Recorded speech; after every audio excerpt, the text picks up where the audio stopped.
Hello everyone, welcome back to the channel. कुछ students के request पर फिनेंशियल अकाउंटिंग में हम लोग रॉयल्टी चैप्टर आज स्टार्ट करने जा रहे हैं। बड़ा ही इंपॉर्टेंट और इंटरेस्टिंग चैप्टर है। ऐसे अगर आपको जल्दी है, अगर आपका एग्ज़ाम आ रहा है, टेस्ट वगैरह है अगर आपका, तो फिर पिछले साल लास्ट ईयर जो हम लोगों ने रॉयल्टी किया है उसमें एक प्लेलिस्ट मैंने प्रॉपर प्लेलिस्ट मेंटेन किया है। इसी चैनल में आपको मिल जाएगा। 15 लेक्चर्स है उसमें। लेकिन इस साल अगर आपको फिर से रॉयल्टी अगर पढ़ना है मेरे साथ, तो आज से हम लोग स्टार्ट कर रहे हैं। लास्ट ईयर मैंने थ्योरी कवर नहीं किया था, इस साल जो है हम लोग थ्योरी भी कवर करेंगे, है ना। सारे थ्योरी पार्ट का जो है मैंने नोट्स बना लिया है। थ्योरी भी करेंगे, साथ साथ प्रैक्टिकल भी करते चलेंगे। तो आज हम लोग इस चैप्टर के जो बहुत सारे जो नए नए टर्म्स एंड टर्मिनोलॉजी हैं वो आज हम लोग समझेंगे। एनालिटिकल टेबल बनाना भी सीख लेंगे। 2 क्वेश्चन भी आज हम लोग सॉल्व कर लेंगे। तो चलिए आज का वीडियो स्टार्ट करते हैं। Let's begin.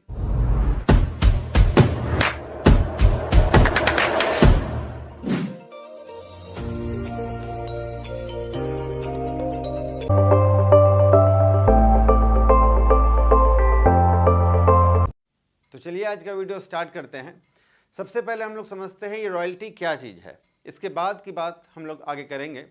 रॉयल्टी है क्या, तो हम लोग को समझना पड़ेगा कि एक राइट्स है, एक अधिकार है, जिसका यूज़ अगर आप किसी को दूसरे को अगर आप यूज़ करने के लिए दे रहे हैं तो बदले में वो एक अमाउंट आपको पे करेगा रेंट के तौर पर।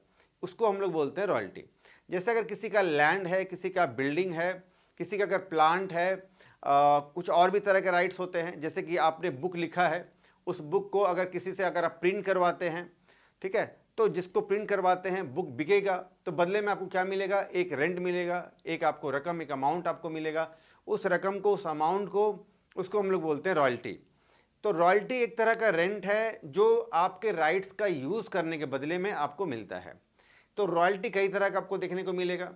जैसे कि पेटेंट रॉयल्टी है, कॉपीराइट रॉयल्टी है, ट्रेडमार्क का रॉयल्टी होता है, कोई सॉफ्टवेयर वगैरह आपने अगर डेवलप कर लिया तो उसका रॉयल्टी होता है। अगर कोई किसी तरह का टेक्नोलॉजी वगैरह आपने डेवलप किया है तो उस टेक्नोलॉजी को अगर आप दूसरे को अगर आप यूज़ करने देते हैं तो बदले में कुछ अमाउंट आप लेना चाहेंगे उससे, उस अमाउंट को रॉयल्टी बोलते हैं।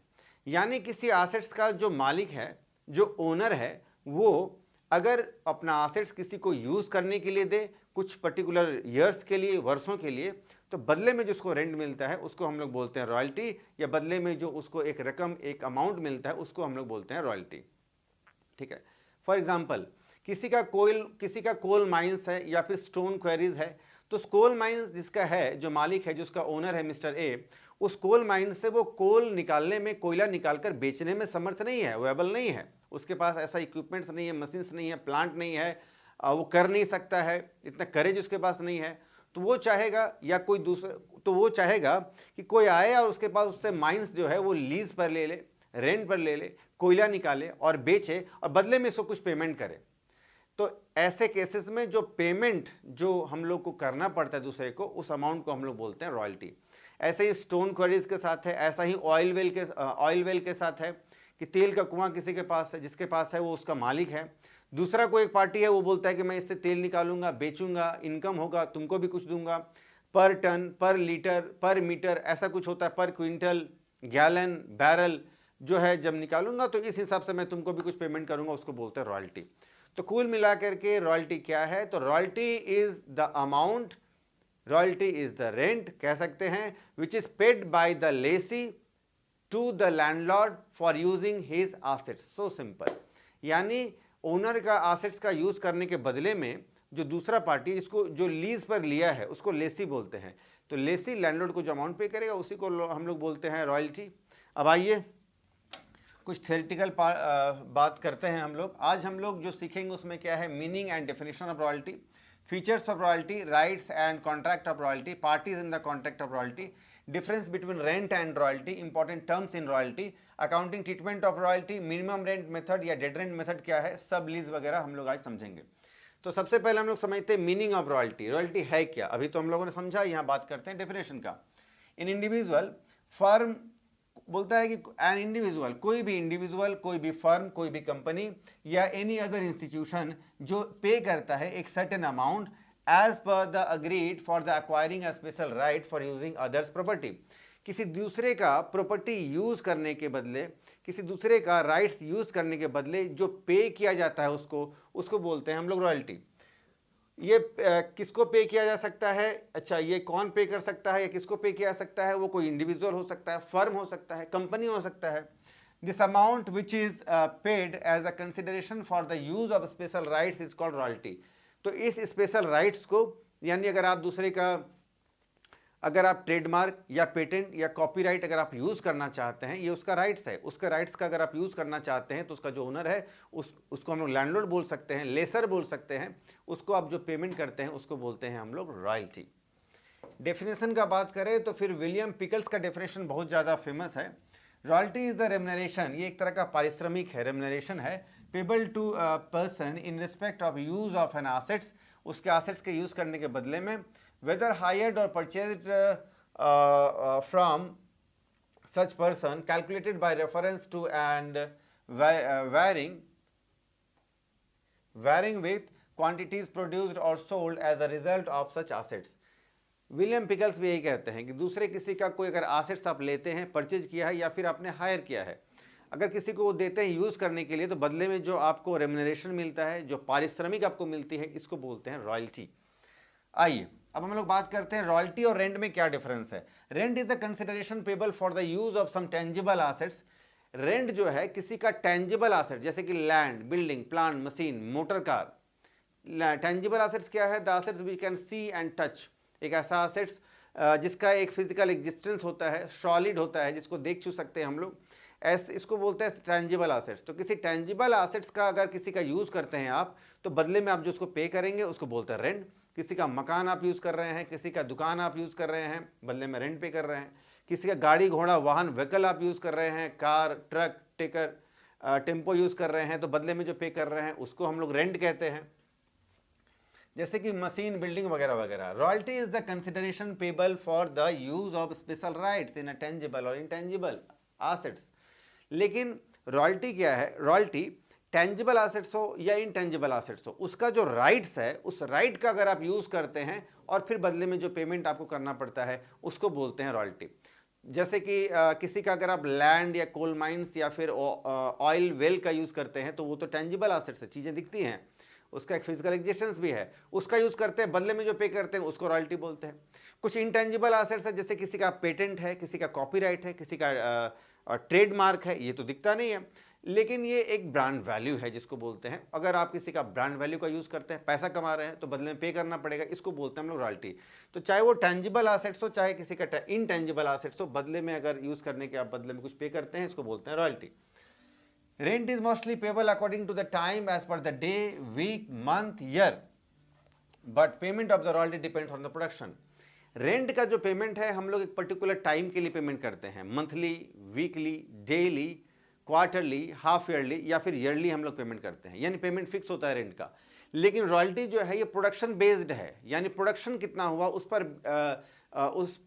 बात पर ये डिसाइड होगा कि कितना रॉयल्टी पे करना है। 10 टन का प्रोडक्शन हुआ तो उस हिसाब से रॉयल्टी, 100 टन का प्रोडक्शन हुआ उस हिसाब से रॉयल्टी, कम ज़्यादा होता है royalty. In the following cases rent is taken in place of royalty. इस तरह से हम लोग कह सकते हैं कि रेंट जो है इन केस में रॉयल्टी केस में लिया जा सकता है। फॉर टेकिंग आउट और producing various articles from forest, तो कुछ ऐसे जगह हैं जहां पर रॉयल्टी के बदले में जो है रेंट लिया जाता है। जैसे कि पहले taking for the producing various articles from the forest से बहुत सारी चीज़ों का जिसमें प्रोडक्शन होता है उससे रेंट लिया जाता है, ना कि रॉयल्टी लिया जाता है। रिवर बेड से जो सैंड, जो बालू निकाला जाता है, तो रिवर बेड जो है बड़े बड़े, जहाँ से वो बालू के जो तट होते हैं, नदी का जो किनारा, जो सीसोर बोल सकते हैं, नदी का जो किनारा होता है, रिवर का सोर होता है, रिवर सोर, तो वहाँ से रिवर बेड भी कह सकते हैं। तो वहाँ से जो बालू निकाला जाता है, बालू जो कंस्ट्रक्शन कंपनी अगर कोई है, उनको बालू चाहिए, तो बालू निकाल कर अगर कोई बेच रहा है तो उसने रेंट पर ले लिया है वो किनारा, तो रेंट पर होता है। For taking out the fish, जैसे पानी से कोई मछली निकाल रहा है, मछली पकड़ रहा है, बेच रहा है, तो रेंट पर लिया जाता है। यहाँ पर वाटर को रेंट पर ले लिया गया, उतना बड़ा एरिया, वो तट, वो घाट है ना, रेंट पर ले लिया गया है, तो यहाँ पर रॉयल्टी के बदले में रेंट चलता है। For accounting purposes the person who receives the royalty is known as a landlord. जो रॉयल्टी रिसीव करता है उसको लैंडलॉर्ड कह सकते हैं, लेसर कह सकते हैं, और दूसरा the person who pays the royalty is known as a lessee, और जो person who pays the royalty, जो आदमी, जो पर्सन, जो पार्टी रॉयल्टी पे कर रहा है लैंडलॉर्ड को, उसको बोलेंगे लेसी। तो लैंडलॉर्ड कौन है? जो मालिक है। लेसी कौन है? तो जो यूज करने के लिए वो एसेट्स या प्रॉपर्टी हायर किया है, लीज पर लिया है। Royalty is calculated on the basis of either production और द सेल्स। रॉयल्टी जो है या तो प्रोडक्शन बेसिस पर या तो सेल्स बेसिस पर कैलकुलेट किया जाता है। इस साल 10,000 टन का कोल का प्रोडक्शन हुआ है तो रॉयल्टी उस बेसिस पर 1 रुपये के हिसाब से 10,000 रुपया, 2 रुपये के हिसाब से 20,000 रुपये, इस तरह से रॉयल्टी प्रोडक्शन पर या सेल्स पर, कितना यूनिट सेल हुआ है या क्विंटल या टन, उस हिसाब से रॉयल्टी। अब कुछ कैरेक्टरिस्टिक्स का बात करते हैं। Royalty is periodic payment based on agreement. Agreement हो जाता है, एक पीरियोडिक पेमेंट है कि हर 6-6 महीने में रॉयल्टी हम तुमसे लेंगे, 3-3 महीने में रॉयल्टी, क्वार्टर हो सकता है, हाफ ईयरली हो सकता है, जनरली एनुअल होता है, साल में एक बार रॉयल्टी हम तुमसे लेंगे, ऐसा। इट इज़ अ रेवेन्यू, ये एक तरह का रेवेन्यू आइटम है। रेवेन्यू आइटम मतलब होता है जो रिकरिंग नेचर का है, जो बार बार पे किया जाता है, बार बार लिया दिया जाता है। ये एक तरह का सर्टेन राइट होता है जो पे किया जाता है। Royalty payable is treated as ordinary business expenditure by the lessee. Lessee के लिए एक तरह का रेवेन्यू एक्सपेंडिचर है, ऑर्डिनरी एक्सपेंडिचर है, क्योंकि उसको बार बार पेमेंट करना पड़ता है। और लैंडलॉर्ड के लिए एक तरह का ऑर्डिनरी इनकम है, रेवेन्यू इनकम है, क्योंकि उसको बार बार ये इनकम रिसीव होता है। Royalty payable is transfer to the profit and loss account. और रॉयल्टी चूंकि एक रिकरिंग आइटम है, एक तरह का इनकम है, एक तरह का एक्सपेंसेस है अलग अलग पार्टी के लिए, इसलिए इसको प्रॉफिट एंड लॉस अकाउंट में ट्रांसफर किया जाता है at the end of the accounting year. Royalty based on production is treated as part of the cost of production and is charged to production or trading or manufacturing account। चूंकि ये एक तरह का manufacturing है से जुड़ा हुआ चीज़ है, प्रोडक्शन से जुड़ा हुआ चीज़ है, इसीलिए इसको जो है trading and profit and loss account में ट्रांसफर कर दिया जाता है, मैन्युफैक्चरिंग अकाउंट में ट्रांसफर किया जाता है। If royalty is based on sales it is treated as a selling expenses and is charged a profit and loss account. अगर आपका रॉयल्टी जो है सेल्स बेस्ड है तो फिर ये trading and profit and loss account में ट्रांसफर किया जाएगा सेल्स का एक्सपेंसेस मान करके। Royalty is the nominal account. Royalty एक तरह का क्या है? नॉमिनल अकाउंट का, यानी नॉमिनल नेचर का चीज है। नॉमिनल क्या होता है? All the expenses, losses, income, gain, profit, ये नॉमिनल नेचर के हैं, जो रेवेन्यू नेचर के होते हैं। तो रॉयल्टी भी एक तरह का एक्सपेंसेस है, दूसरे पार्टी के लिए इनकम है, तो ये रेवेन्यू नेचर का होता है। Rights in the contract of royalty, इसमें राइट्स कैसे देखने को मिलेगा? तो आइए राइट्स पर बात कर लेते हैं। द राइट्स में contract of royal, right to extract some mineral such as a coal, stone, oil, this right is called mineral right. तो राइट जनरली 3 तरह का हम लोग को देखने को मिलेगा। जहां पर मिनरल्स वाला राइट है, जहां पर कि कोल, स्टोन, ऑयल वगैरह है, इसको हम लोग बोलते हैं मिनरल राइट। ये मिनरल राइट्स एक तरह का खनिज। Rights to use the certain patents, manufacture, sale, अगर किसी आर्टिकल्स का मैन्युफैक्चरिंग का रॉयल्टी अगर आपको चाहिए, प्रोडक्शन करने के लिए अगर आपको इस तरह का अगर है, तो ऐसे राइट्स को हम लोग बोलते हैं पेटेंट। जैसे अगर आप लिंक का ताला बनाना चाहते हैं, गोदरेज का बनाना चाहते हैं, आईफोन, तो ये एक तरह का पेटेंट है जो उस कंपनी के पास है, तो ये पेटेंट हो गया।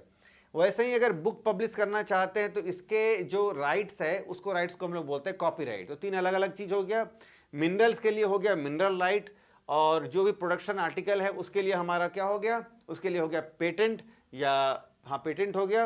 और बुक वगैरह पब्लिश करना चाहते हैं, लिखा जाता है ऑथर के द्वारा, तो ये हो गया copyright. Types of royalty, royalty generally 3 तरह का देखने को मिलता है। एक होता है mining royalty, patent royalty, copyright royalty, उसी से मिलता जुलता है जो अभी हम लोगों ने देखा। माइनिंग रॉयल्टी क्या है अभी हम लोगों ने देख लिया, चलो पेटेंट रॉयल्टी, कॉपीराइट रॉयल्टी, ये हो गया तीनों। अब इंपॉर्टेंट टर्म्स का बात करते हैं इसमें। लैंडलॉर्ड कौन है? तो जो उस प्रॉपर्टी या एसेट्स का मालिक है उसको हम लोग बोलते हैं लैंडलॉर्ड, जो लीज पर देगा अगले पार्टी को यूज करने के लिए अपना एसेट्स। लेसी कौन है? LESSEE, लेसी कौन है? तो lessee is the person who has taken the assets on royalty on the basis of a particular agreement to use his assets.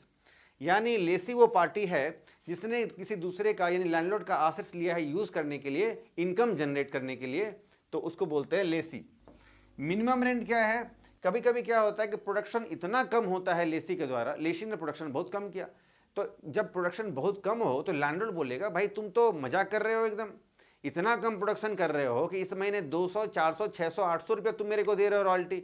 तो नहीं नहीं, ऐसा है ना कि तो मेरे को घाटा हो जाएगा, इतना बड़ा एसेट्स प्रॉपर्टी तुमको मैंने दे रखा है लीज पर।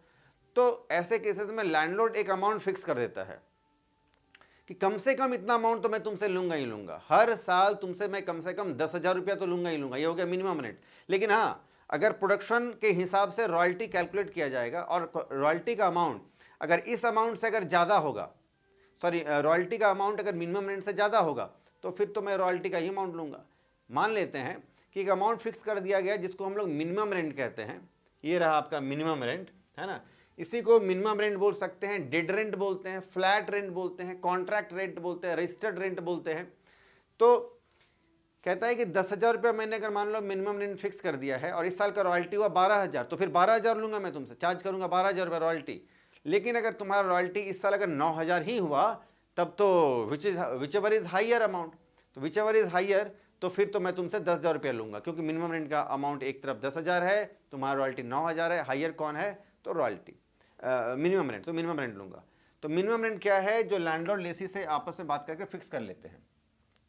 The amount payable for each period is the minimum rent or the actual royalty whichever is higher। अभी हम लोगों ने बात किया minimum rent also, minimum rent को dead rent, fix rent, flat rent या कॉन्ट्रैक्ट रेंट भी कहते हैं।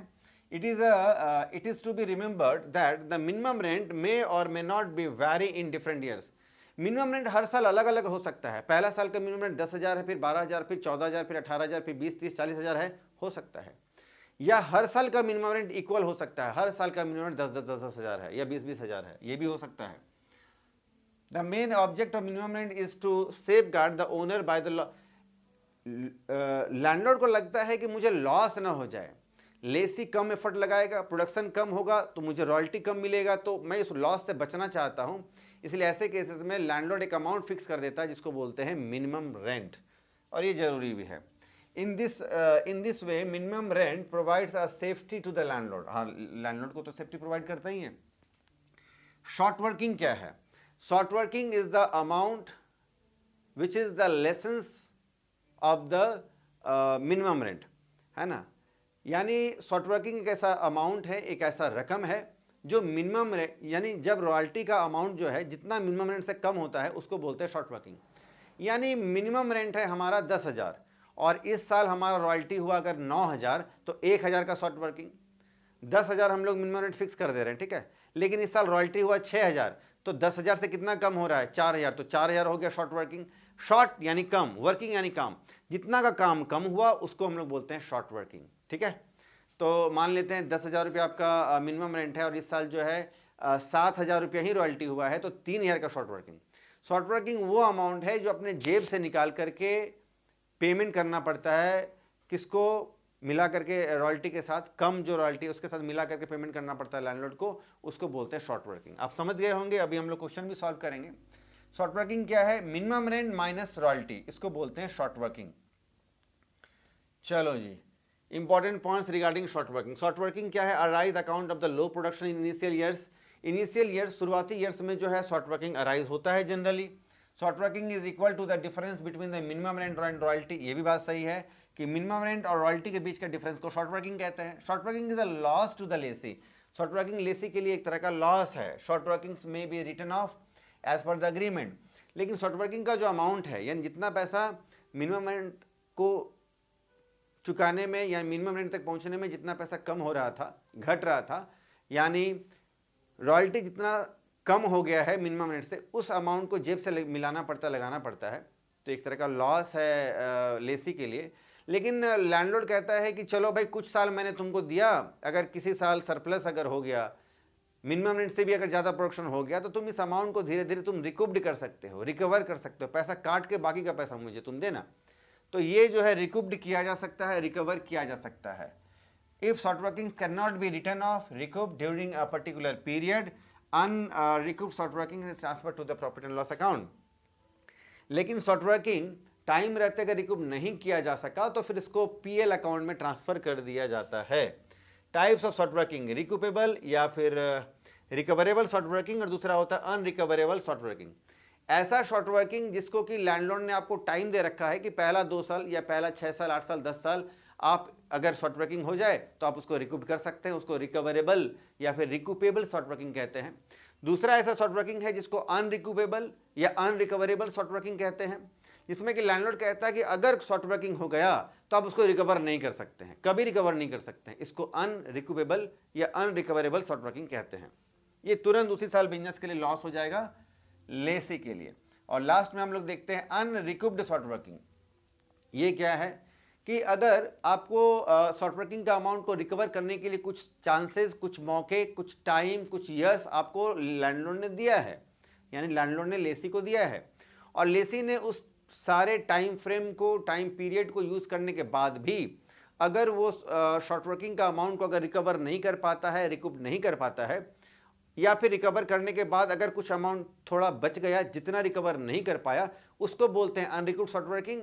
और ऐसे अनरिकव्ड शॉर्ट वर्किंग को पीएल में लास्ट में ट्रांसफ़र करना पड़ता है, लेसी पीएल में ट्रांसफ़र कर देता है। ठीक है, तो ये हम लोगों ने थ्योरी पार्ट कर लिया है।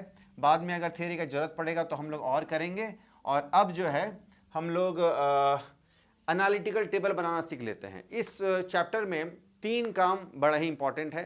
पहला काम होता है एनालिटिकल टेबल बनाना सीखना, यानी सबसे पहले हम लोग एनालिटिकल टेबल बनाना सीखेंगे, फिर जनरल एंट्री करना सीखेंगे और अकाउंट बनाना सीखेंगे।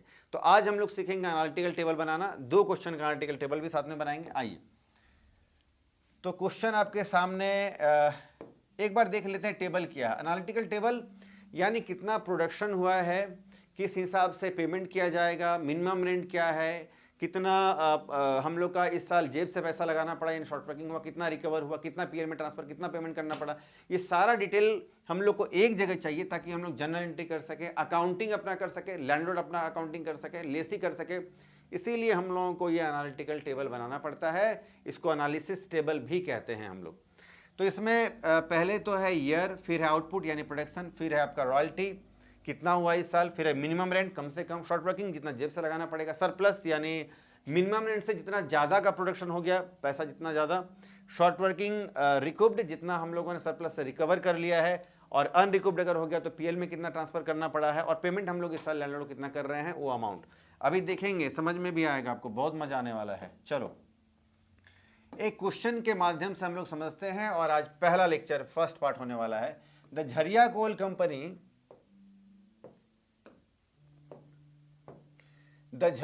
Company limited got the lease of the colliery on the basis of 50 पैसे पर टन। झरिया कोल कंपनी ने जो है 50 पैसे पर टन के हिसाब से लीज पर एक कोलियरी ले लिया है, और coal raised with a minimum rent of ₹5,000 per annum, और एक साल का जो मिनिमम रेंट है वो लैंडलॉर्ड ने रखा है 5,000, यानी कम से कम 5,000 तो तुम चुकाओ ही मेरे को, मिनिमम रेंट का नाम। द टीनेंट का मतलब होता है किराएदार, यहां पर अगर बोले तो फिर lessee has a right to recoup short working during the first 4 year.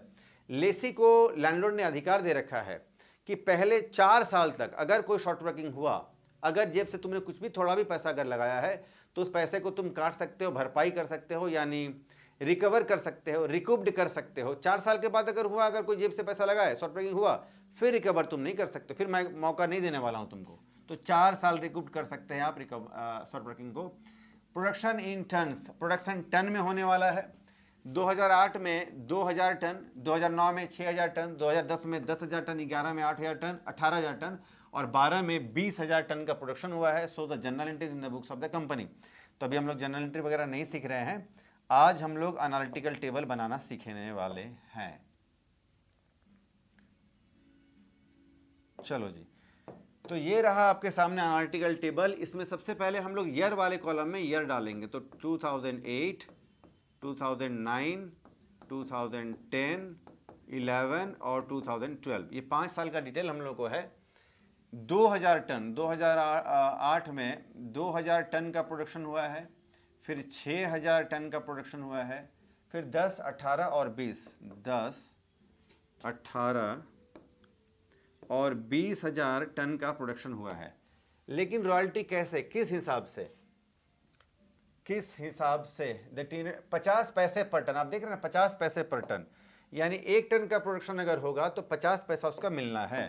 तो 2000 आउटपुट यानी प्रोडक्शन का 50 पैसे के हिसाब से 1000 हो जाएगा। 50 पैसे से मल्टीप्लाई करिए 6,000 को, तो ये हो जाएगा 3,000, जस्ट हाफ कर दीजिए, ये हो गया आपका रॉयल्टी। ठीक है, तो पहला 3-4 कॉलम आप वर्टिकली यानी ऊपर से नीचे फिल कर सकते हैं, उसके बाद एक एक साल लेके चलना पड़ेगा फिर आपको। चलो मिनिमम रेंट कितना है जी, तो 5,000 रुपये आपका मिनिमम रेंट है, यानी कम से कम जो है 5,000 आपको पेमेंट करना ही पड़ेगा। रॉयल्टी ज़्यादा हो तो ज़्यादा पेमेंट करना पड़ेगा 5,000 से, लेकिन कम से कम 5,000। शॉर्ट वर्किंग, अब एक एक करके चलते हैं। अच्छा, क्वेश्चन में बता रखा है कि पहला 4 साल तक आप रिकूपमेंट कर सकते हैं अगर शॉर्ट वर्किंग हो तो। पहला 1 साल, 2 साल, 3 साल और 4 साल, यानी यहीं तक आप रिकवर कर सकते हैं, इस साल का नहीं, है ना, इस साल का नहीं, यहाँ है खतरा। यानी 2012 में अगर शॉर्ट वर्किंग हो गया तो आप रिकवर नहीं कर सकते हैं उस साल का शॉर्ट वर्किंग को, ठीक है। चलो, तो जितना मौका है हम लोग को 11 तक है, वहीं तक यूज़ करेंगे। चलो, तो अब ध्यान से आप देखिए कैसे हम लोग को टेबल बनाना है। रॉयल्टी है 1,000 और मिनिमम रेंट है 5,000, तो रॉयल्टी 1,000 हुआ, तो जेब से कितना पैसा लगाना पड़ेगा आपको, क्योंकि कम से कम तो 5,000 पे करना पड़ेगा मिनिमम रेंट। तो 1,000 रॉयल्टी है, तो 5,000 पूरा करने के लिए जेब से आपको 4,000 लगाना पड़ेगा। तो जेब से जो पैसा लगाना पड़ता है या जितना का काम शॉर्ट हो गया है, शॉर्ट वर्किंग, उसी को बोलते हैं शॉर्ट वर्किंग, तो 4,000। मिनिमम रेंट से, अब देखिएगा यहाँ मिनिमम रेंट, ये रहा मिनिमम रेंट, है ना, इससे जितना, इस ये बॉर्डर है, लाइन है, इससे ऊपर अगर हो गया तो फिर सरप्लस, इससे अगर कम, इससे नीचे अगर हो गया तो फिर शॉर्ट वर्किंग, ठीक है। तो अगर शॉर्ट वर्किंग हो गया तो फिर तो सरप्लस नहीं होगा, छोड़ देंगे खाली। रिकूपमेंट, अरे सरप्लस होगा उसी साल रिकूपमेंट होगा, जब सरप्लस ही नहीं है तो कहाँ से रिकूप करिएगा, रिकूपमेंट नहीं होगा। पीएल में अभी कुछ जाएगा नहीं। पेमेंट कितना करना पड़ेगा जी, तो पेमेंट करना है 1,000 रॉयल्टी हुआ है, 4,000 जेब से लगाना पड़ा है, 5,000 मिनिमम रेंट का अमाउंट पे करेंगे 5,000 रुपया, ठीक है। अब आइए सेकेंड ईयर 2009 में 3,000 रुपये का रॉयल्टी हुआ है, लेकिन मिनिमम रेंट तो 5,000 है, 2,000 रुपया घट रहा है, 2,000 रुपया आप जेब से लगाएंगे, अभी कोई सरप्लस नहीं, और आप पेमेंट करेंगे मिनिमम रेंट का ही अमाउंट, यानी 5,000। 2010 में आप देखिए 5,000 का है रॉयल्टी, 5,000 का मिनिमम रेंट, ना शॉर्ट वर्किंग ना सरप्लस, और आप पेमेंट कर देंगे 5,000, ठीक है। 11 में आइए, रॉयल्टी है 9,000, मिनिमम रेंट है 5,000, तो शॉर्ट वर्किंग तो नहीं हुआ, जेब से तो पैसा नहीं लगाना पड़ा, क्योंकि रॉयल्टी जो है वो तो मिनिमम रेंट से ज़्यादा हो गया इस साल, लेकिन 4,000 रुपया ज़्यादा हो गया, है ना। देखिए 9,000 जो है वो 5,000 कितना ज़्यादा है, 4,000, तो 4,000 हो गया है सरप्लस, ठीक है। और सरप्लस को लेकर के क्या बोला था लैंडलॉर्ड ने, कि सरप्लस को तुम रिकूप कर सकते हो कितने साल तक, फर्स्ट 4 ईयर, पहला 4 साल, तो यानी 8, 9, 10, 11, 2011 तक रिकूपमेंट कर सकते हैं, यही साल तक हम लोग रिकूपमेंट कर सकते हैं। अभी तक टोटल, अब ध्यान दीजिएगा यहाँ से आप, अभी तक टोटल शॉर्ट वर्किंग यानी जेब से कितना पैसा लगाना पड़ा है, 4 और 2 6,000। अभी मौका मिला है आपको रिकवर करने का या रिकूप्ड करने का, कितना, तो 4,000 आप मैक्सिमम रिकवर कर सकते हैं, इतना ही है सरप्लस। तो पूरा का पूरा 4,000 रुपया जो है, जो आप सरप्लस है, रिकवर कर लीजिए। टोटल 6,000 में से आपने 4,000 रुपया रिकवर कर लिया है, 2,000 आप रिकवर नहीं कर पाए हैं, और अब मौका भी नहीं है क्योंकि यही आखिरी टाइम था, तो पीएल में आप ट्रांसफ़र कर देंगे 2,000। सर कैसे हुआ, 6,000 minus recoupment, total short working 6,000 minus recoupment 4,000 equal to 2,000 रुपया पीएल में आपने ट्रांसफ़र कर दिया, ठीक है। पेमेंट कितना करेंगे सर, पेमेंट तो 5,000 ही करना पड़ेगा। कैसे सर, कैसे, तो 9,000 माइनस 4,000, इसको आप ऐसे कह सकते हैं। पेमेंट के लिए आप एक रूल ये अप्लाई कर सकते हैं हमेशा, payment equal to royalty minus recoupment, ठीक है। यानी पेमेंट कितना करेंगे, तो रॉयल्टी माइनस रिकूपमेंट। अगर इस कंडीशन में देखें तो रॉयल्टी 9,000 हुआ है, रिकूपमेंट आपने 4,000 किया है, तो फिर पेमेंट आपको करना पड़ेगा 5,000 रुपया जो आपने पेमेंट किया है, ठीक है। चलो, लास्ट ईयर अब आपका एक बचा है। इस साल आपका रॉयल्टी हो गया 10,000, मिनिमम रेंट तो 5,000 है, शॉर्ट वर्किंग तो आपका नहीं हुआ, सरप्लस हो गया है 5,000। लेकिन अब आप बोलेंगे सर 2,000 पहले वाला शॉर्ट रिकूप कर लेते हैं, नहीं, अब तो नहीं होगा, अब तो पीएल में चला गया, पीएल में ट्रांसफ़र कर दिया, लॉस हो गया, मौका भी नहीं है अब रिकूप करने का। तो भले सरप्लस हो, लेकिन अब आपको पेमेंट करना है पूरा का पूरा, यानी 10,000 रुपया, ठीक है। तो सर कैसे होगा, फिर से इसी कंडीशन में आप देखिए, पेमेंट कितना है, रॉयल्टी माइनस रिकूपमेंट, है ना, तो रॉयल्टी कितना है 10,000, रिकूपमेंट कितना आपने किया है नील, कोई भी पैसा रिकूपमेंट आपने नहीं किया है तो पूरा का पूरा 10,000 आपको पे करना पड़ेगा।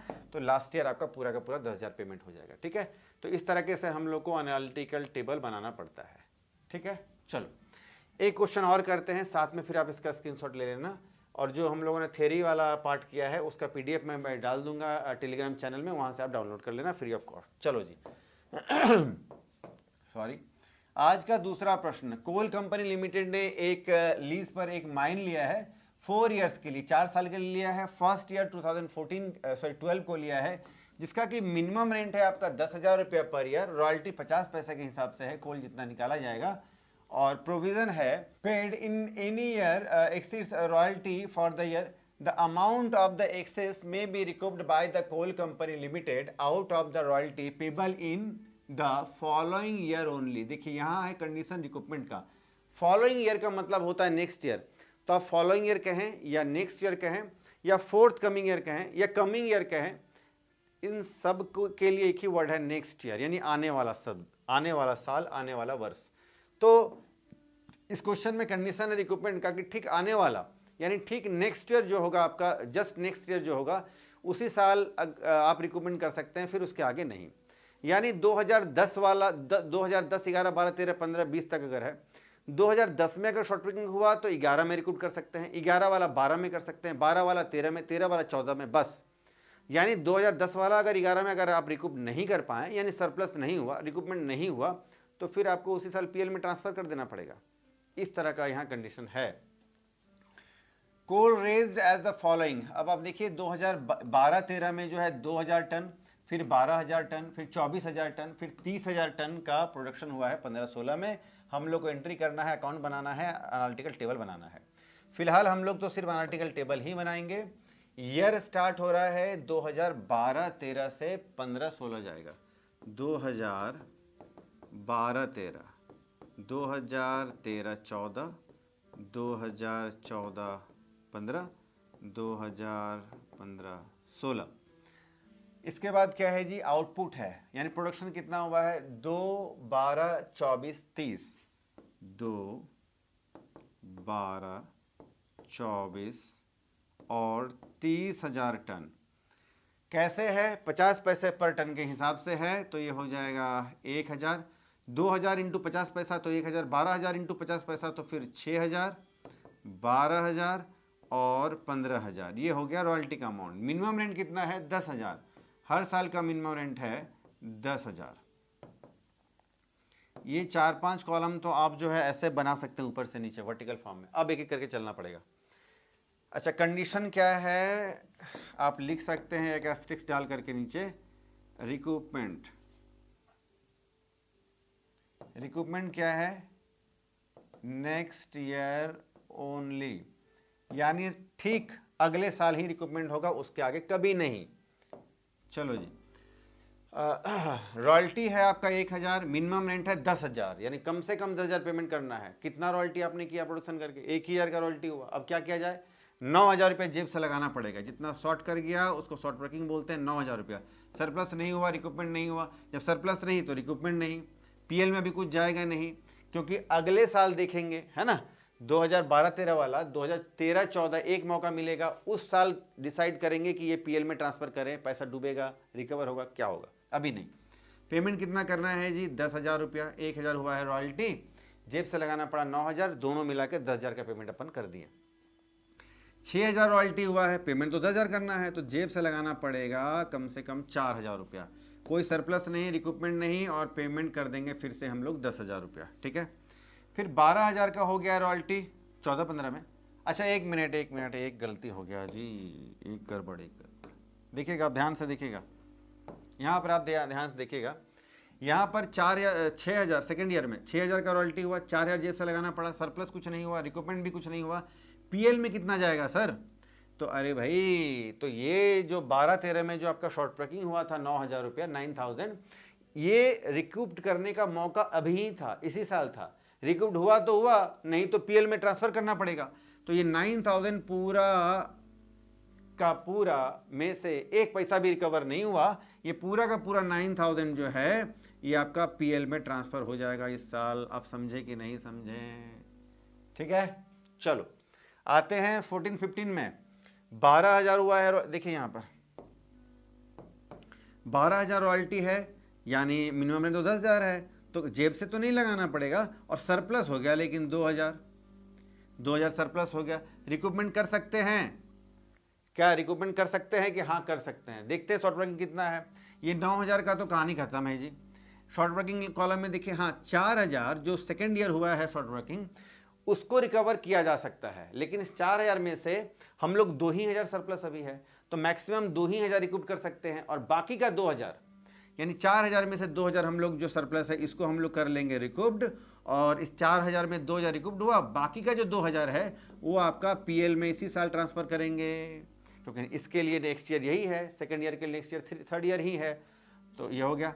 पेमेंट कितना करेंगे? पेमेंट करेंगे 10,000। सर कैसे? सर कैसे? पेमेंट इक्वल टू क्या होता है? पेमेंट इक्वल टू क्या होता है जी? पेमेंट इक्वल टू होता है रॉयल्टी माइनस रिकूपमेंट, है ना। तो रॉयल्टी कितना हुआ? 12,000, रिकूपमेंट कितना हुआ? 2,000, पेमेंट कितना होगा? 10,000। आई बात समझ में? 10,000, तो पेमेंट में हम लोग लिख देंगे 10,000। लास्ट ईयर आइए, 15,000 का रॉयल्टी है, मिनिमम रेंट तो 10,000 है। इस साल शॉर्ट वर्किंग तो कुछ नहीं होगा, लेकिन सरप्लस हो जाएगा 5,000 रुपया, ठीक है। अब आप देखिए क्या पहले का कोई शॉर्ट वर्किंग है क्या रिकूप करने के लिए? देखते हैं शॉर्ट वर्किंग का कॉलम में। देखिए ये 9,000 में से पूरा का पूरा पीएल में गया, इस 4,000 में से जो है 2,000 रिकवर हो गया है, और 2,000 पीएल में 2,000 जो है ये रिकवर हो गया, 2,000 पीएल में गया, तो पूरा का पूरा 4,000 इसका भी कहानी हो गया, इसका भी काम हम लोगों ने कर लिया है। अब तो कोई शॉर्ट वर्किंग है नहीं कि रिकूप करें, तो फिर अब आप रिकूप कुछ भी नहीं कर सकते हैं, अब आप कुछ भी रिकवर नहीं कर सकते हैं, और ना तो पीएल में कुछ जाने वाला है। तो पेमेंट कितना करना पड़ेगा जी? पूरा का पूरा 15,000। सर कैसे? कैसे? तो देखो रॉयल्टी माइनस रिकूपमेंट है ना, रॉयल्टी हुआ है 15,000, रिकूपमेंट कितना? नील, कुछ भी रिकूपमेंट नहीं करना है। पेमेंट कितना करोगे जी? 15,000, सीधी सी बात है, ठीक है। चलो, तो ये आज हम लोगों ने सीखा है एनालिटिकल टेबल बनाना और कुछ थियरी पार्ट। फटाफट से स्क्रीनशॉट लो, फिर मैं डालूंगा टेलीग्राम चैनल में, वहाँ से आप इसको डाउनलोड कर लेना।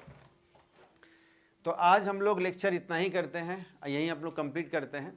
तो आज का लेक्चर आपको कैसा लगा, कितना आपको समझ में आया? कहीं अगर कोई भूल चूक हो गई मेरे से तो आप कमेंट सेक्शन में ज़रूर बताना। वीडियो अगर अच्छा लगा तो आप लाइक करें, और वीडियो अपने फ्रेंड्स को आप ज़रूर शेयर करें, ज़्यादा से ज़्यादा फ्रेंड्स को आप शेयर करें, बढ़ाएं। मेरा काम है आपके रिक्वेस्ट पर वीडियो बनाना, और आपका काम है चैनल को प्यार देना, आप चैनल को बढ़ाना। आप ही का चैनल है, आप ही के लिए मैं डिवोटेड हूँ। तो चलिए साथ साथ हम लोग बढ़ेंगे, साथ साथ काम करेंगे। तो नेक्स्ट वीडियो आप किस टॉपिक पर देखना चाहते हैं कमेंट सेक्शन में ज़रूर बताएं। और ऐसे साथ साथ अब हम लोग रॉयल्टी, ब्रांच अकाउंट, और एक क्या है इंस्टॉलमेंट पेमेंट सिस्टम, 3-4 चैप्टर, और एनपीओ 3-4-5 चैप्टर हम लोग साथ में लेके चल रहे हैं। तो खैर आज हम लोग इतना ही करते हैं, फिर मिलते हैं नेक्स्ट वीडियो में। तब तक के लिए टेक केयर, बाय।